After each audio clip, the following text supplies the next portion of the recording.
The Madrigals are a fantastic, extraordinary, magical family that live in an Encanto in Colombia. They're a multi-generational family, lots of members, all of them with special, fantastic, magical powers, except for one, Mirabel, which for Mirabel really stinks.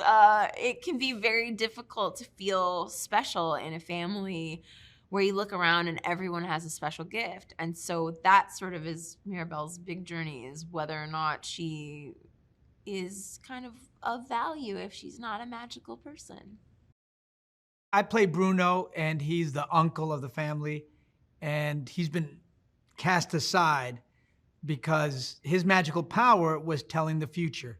And not everybody likes the idea, the consequences of some future things. And sometimes they thought, that's not what I want, so we don't like him, let's get rid of him. So that's why I don't talk about him. So his magical power is the future, and he's become sort of, because he's been ostracized, became this socially awkward guy, this quirky, weird dude, and that's who I play.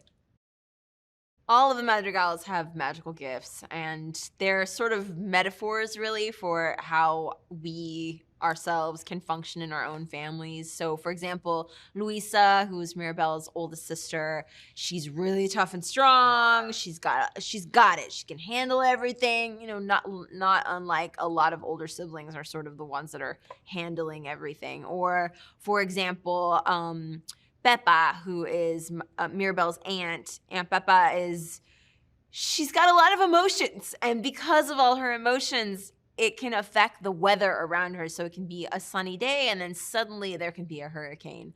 We all have somebody in our family that, you know, their emotions suddenly can overtake the room and really affect the vibe. Often at a holiday function, you could feel that one. So all of the Madrigals sort of have these magical gifts that really are metaphors for how you yourself or other people in your family function within your family unit. And sometimes those gifts are a blessing, and sometimes they're a curse. Mirabel and Bruno relate to each other. I'm her uncle, and she's my niece. And the two of us are outsiders, misfits. We don't fit in the family. Mirabel, because she's in this extraordinary family with magical powers, and she's the only one, sadly, that doesn't have one. And I have a magical power that nobody wants, being able to tell the future. So I'm relegated to go away. And together we come together, and Mirabel gives him the confidence and helps him save the family, and together they save the casita. The songs in the film Encanto, how would I describe them? Good, great, fantastic, well done, well written. A 10. Yeah, Out of 10s across the board. I mean, I think the music is so wonderful in this movie, and it's really like a gift to have been a part of it and sing these incredible songs. I think one of my favorites is actually We Don't Talk About Bruno, because of I just love it. It just gets caught in my head. It gets caught, man. We don't talk about Bruno, no.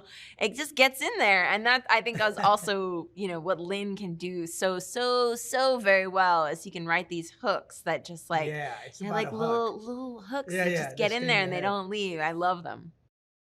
I was so excited when I learned that Encanto, written by Lin-Manuel Miranda and Byron and Charisse, was set in Colombia. And they actually did research. They went to Colombia, went down there, went all around the country, and picked up the most interesting and special things of the country, which is the food, the people, the love of family, and they put it in this movie. And I think that people are going to walk away here leaving going, I got to go to Colombia and find my Encanto.